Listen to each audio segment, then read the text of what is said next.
Olá! Neste trabalho de petroquímica, apresentaremos o tema sobre reciclagem de polímeros. O trabalho será apresentado pela Júlia Cardoso e pela Natália Brum. O trabalho consiste em abordar os processos de produção, aplicação e o estudo de caso. Então, vou falar um pouquinho do fluxograma, de reciclagem dos polímeros. Vou falar um pouquinho de como funciona, vou falar dos processos e tudo mais. Esse fluxograma aqui que está a imagem é um fluxograma de polímeros plásticos. Os processos se dão em reciclagem mecânica, que é primária e secundária, reciclagem química, que é terciária, reciclagem energética, que é quaternária, e aqui nessa figura ilustra os diferentes processos. Esses 4 processos eles podem ser utilizados nos polímeros termoplásticos, mas para os termofixos só a reutilização é viável.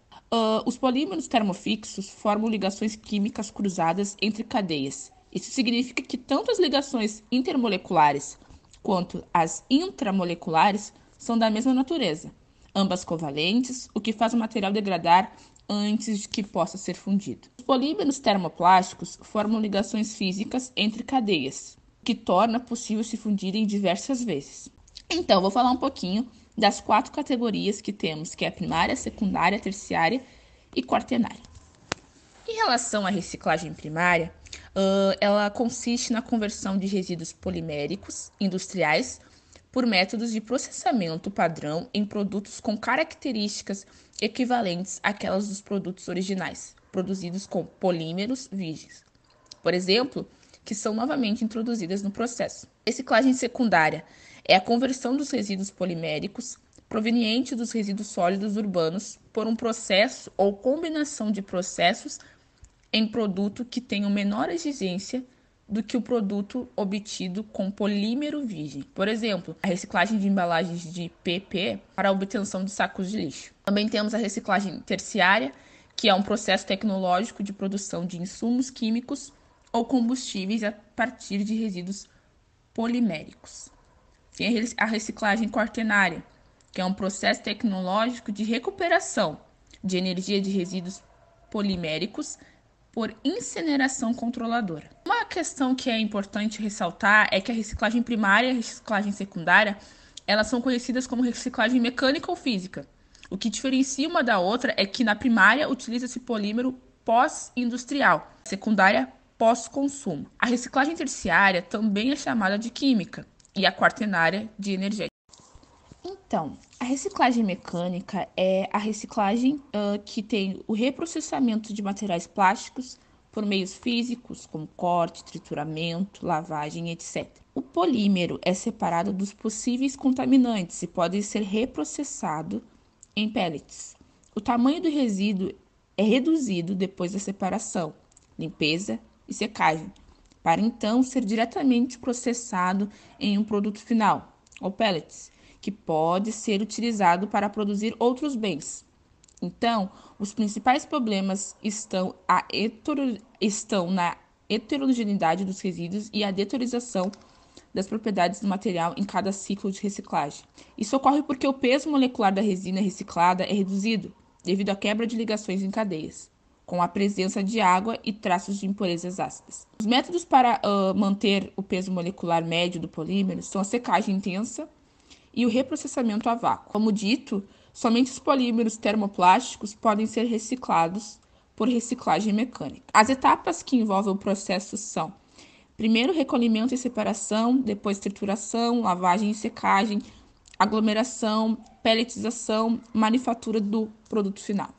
Durante a fase de fundição, o material processado pode ser misturado com uma resina virgem, a fim de se obter propriedades superiores a esta reciclagem, que é tradicional e a mais utilizada na maioria dos países em que os plásticos são reciclados. O custo de operação é relativamente baixo, mas exige um investimento considerável. A diferença entre a reciclagem primária e a secundária é que a primária ocorre após o primeiro processamento, como já falado, reciclando, portanto, os resíduos gerados pela manufatura inicial, enquanto a reciclagem secundária ocorre após o uso e o descarte do material. Então, aqui como pode se ver, aqui é um fluxograma de reciclagem mecânica do plástico e eu vou falar um pouquinho de algumas etapas que tem nesse fluxograma, para a gente entender.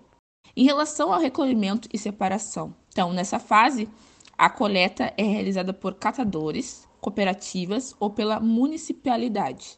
Em seguida, a segregação é feita pelo tipo de polímero e coloração. Em relação à trituração, a redução de tamanho é necessária porque as partículas materiais devem estar em tamanho adequado para seu posterior processamento. Essa etapa pode envolver 2 estágios. O primeiro é usando um triturador para se obter partículas grandes, aproximadamente de 25 a 50 milímetros. Em seguida, essas partículas são cominuídas em flocos de aproximadamente 5 por 5 milímetros, em lâminas giratórias.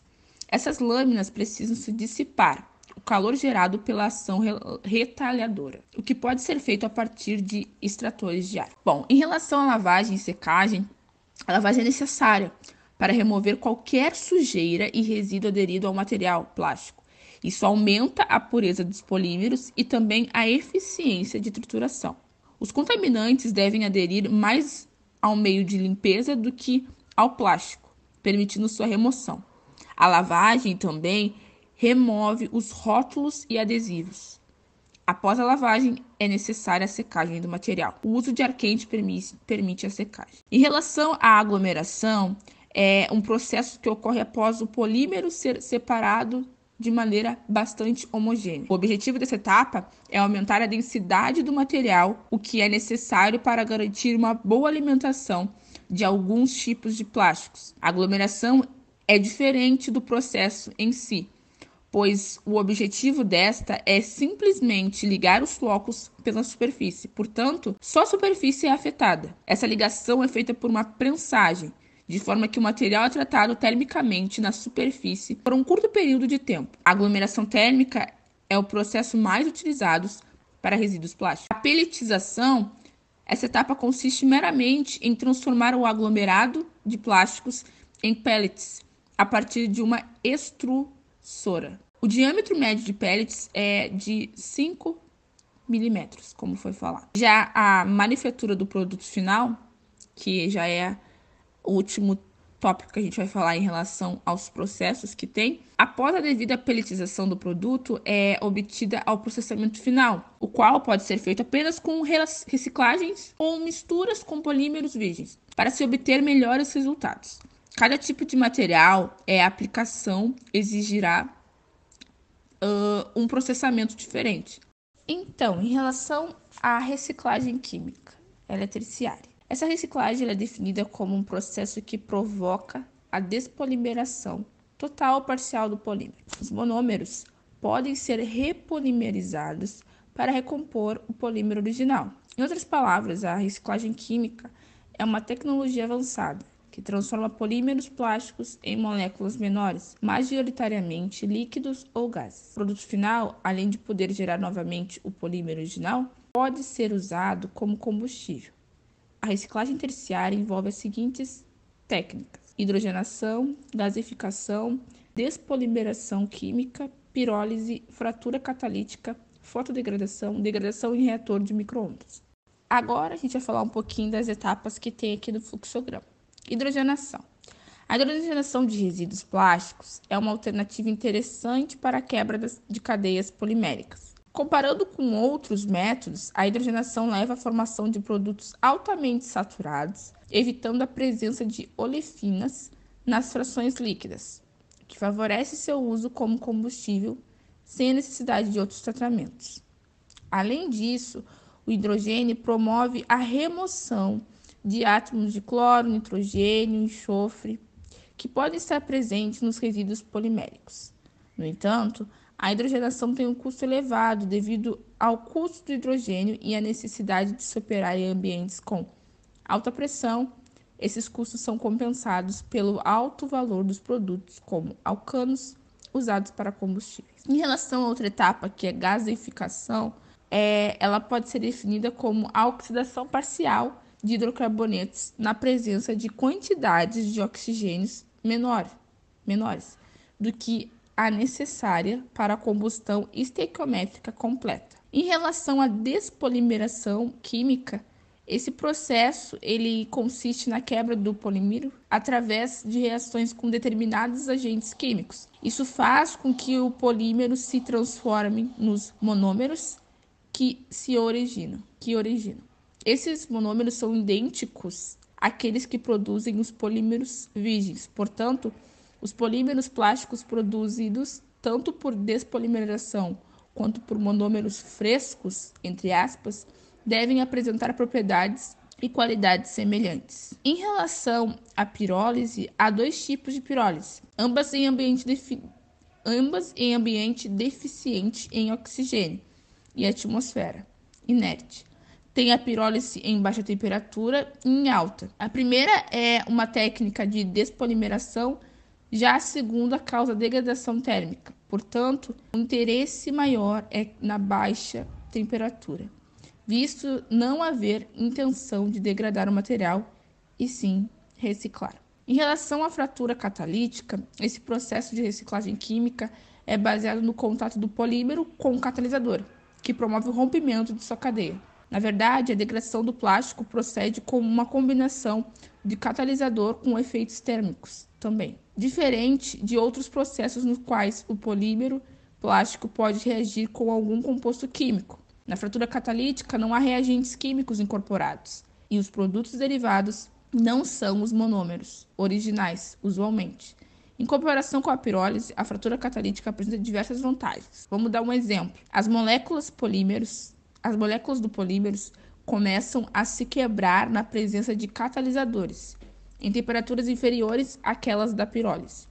A conversão do poliolefinas em produtos voláteis foi detectada por volta de 200 graus Celsius, em comparação com a degradação térmica, que ocorre ao redor de 400 graus Celsius.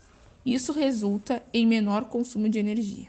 Bom, já temos também a fotodegradação, que é outra etapa. Existem 4 mecanismos pelos quais os plásticos se degradam no meio ambiente: fotodegradação, degradação termooxidativa e degradação hidrolítica e biodegradação por microorganismo. Sabe-se que a degradação natural desses polímeros começa com fotodegradação, porque a radiação ultravioleta da luz solar fornece energia de ativação necessária para se iniciar a incorporação de átomos de oxigênio no polímero, o que leva à degradação termooxidativa. Isso faz com que o polímero se fragilize e comece a se quebrar em moléculas cada vez menores, até que as cadeias poliméricas alcancem o peso molecular suficiente baixo para serem metabolizadas por micro-organismos. Esses últimos se convertem o carbono das cadeias em dióxido de carbono ou transformam-nas em biomoléculas. No entanto, esse processo é muito lento. Pode levar 50 anos ou mais até a degradação completa dos materiais plásticos. E por último, na etapa, temos a degradação em reator de micro-ondas. O reator de micro-ondas é utilizado de forma eficiente. O uso tem vantagem de menor tempo de processamento e menor utilização de energia. A interação molecular entre o polímero e o campo eletromagnético resulta na absorção de radiação de micro-ondas, o que ocasiona um aumento de temperatura no material.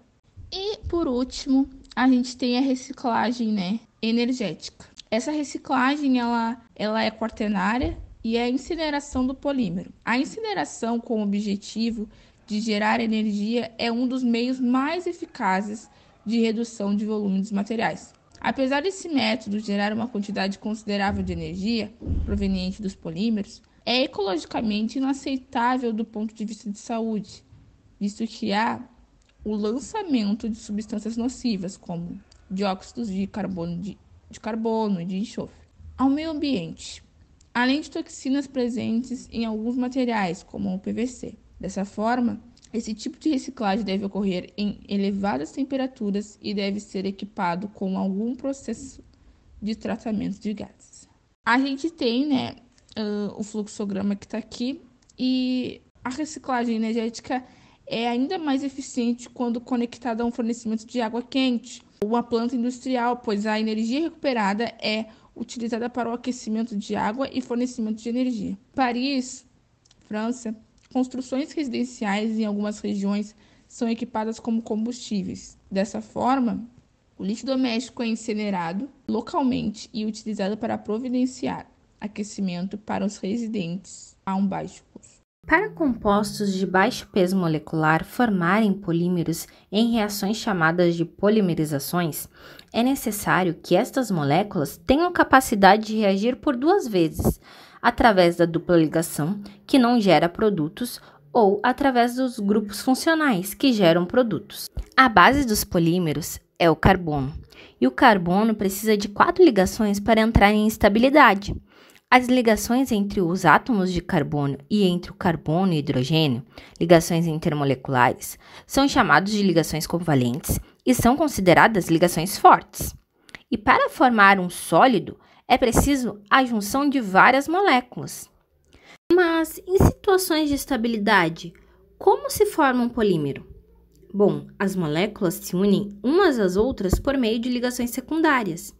Mas essas ligações secundárias são fracas, relativamente fáceis de romper. Materiais poliméricos, formados somente por ligações secundárias entre as cadeias, que são ligações intermoleculares, se fundem. Há moléculas poliméricas estáveis que possuem dupla ligação e esta pode ser quebrada, causando a necessidade de ligações primárias para atingir a estabilidade. Na primeira imagem, nós podemos ver poucas ligações primárias intermoleculares, e esta é a representação dos elastômeros, que são as borrachas. Já nas segundas representações aqui, à direita, podemos ver muitas ligações primárias intermoleculares, que são os termofixos ou termorrígidos. As ligações primárias são fortes, mais difíceis de romper.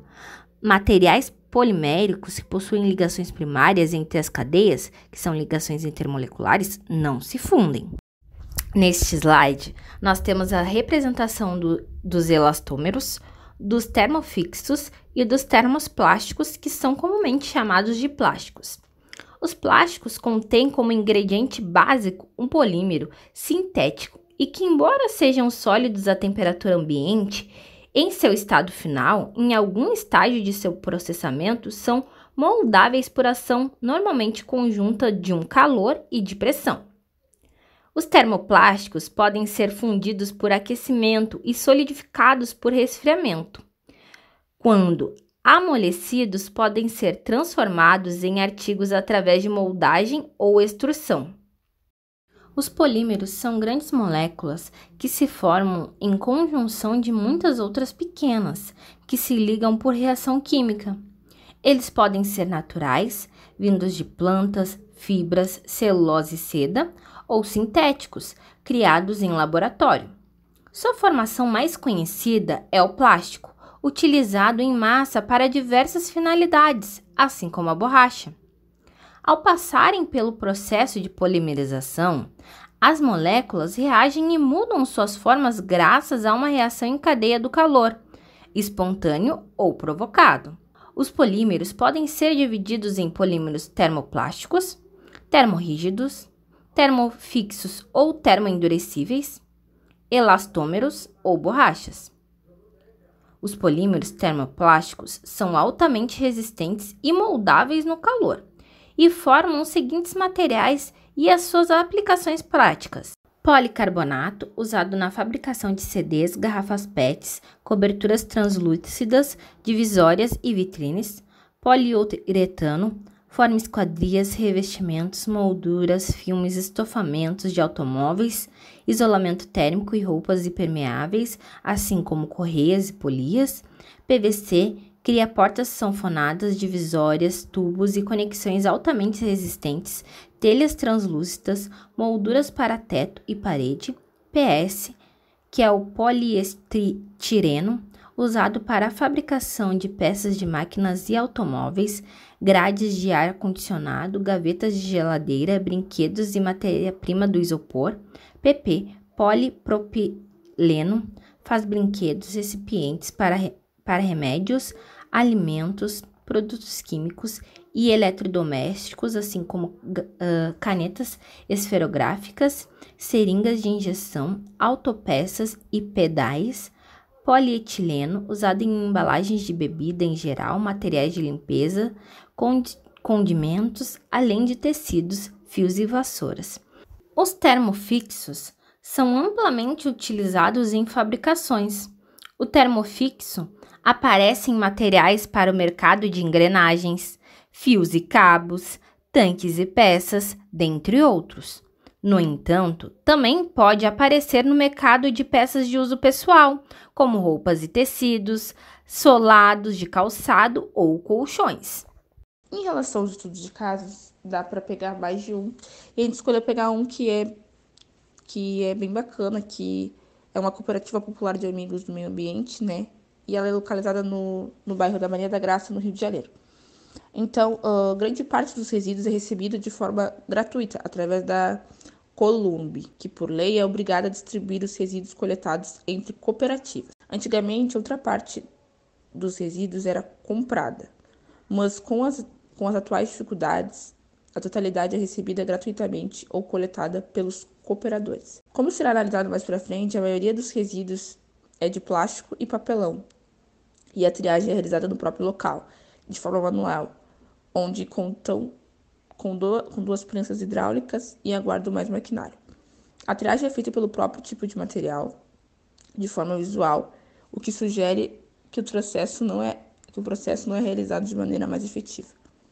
Atualmente, o faturamento médio mensal da Copama é da ordem de R$60 mil, e sendo que a maior parte, né, do caso, é decorrente de projetos, como o projeto de ecobarreira, que com o auxílio de uma estrutura feita por garrafas PETs, bloqueia os resíduos que fluem em rios para permitir o posteriormente recolhimento. A receita proveniente deste objeto é devido à coleta de material e não da venda para recicladores. Apesar de prestar um serviço de saúde pública, essa cooperativa é uma das maiores cooperativas do estado e ela enfrenta diversas dificuldades, como o lucro muito baixo, fazendo que os cooperadores, que são muito humildes, ganhem um salário não muito bom. Muito deste baixo lucro é devido à baixa quantidade de material recebido pela cooperativa, grande parte vindo da Colurbe, e essa quantidade não é suficiente para o tamanho da mesma. Além disso, grande parte desse material também vem contaminado, sendo o principal inimigo do lixo orgânico, que além de deixar o local infestado de moscas, pode também inviabilizar a reciclagem do mesmo. Então, como a gente pode ver aqui, tem uma tabela, né?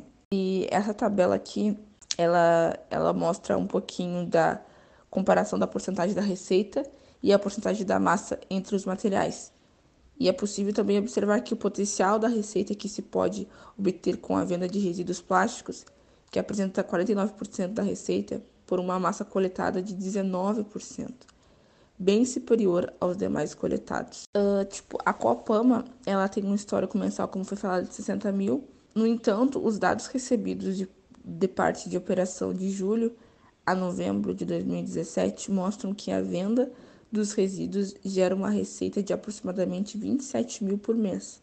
Mas, como mencionado, grande parte da receita vem de projetos externos. Além disso, outra parte da receita vem da venda de resíduos eletrônicos e outros tipos de venda, o que pode evidenciar um desequilíbrio entre o que devia ser maior fonte de receita e o que é na prática. A média mensal é de aproximadamente 54 toneladas. Considera-se metais, papéis e papelões, plásticos e outros, desconsiderando resíduos eletrônicos e outros tipos de receita. Na análise foram desconsiderados os meses de julho e de novembro, no caso aqui, de 2017, visto que esses meses eles estão incompletos. Dessa forma, o estudo leva em conta agosto, setembro e outubro de 2017.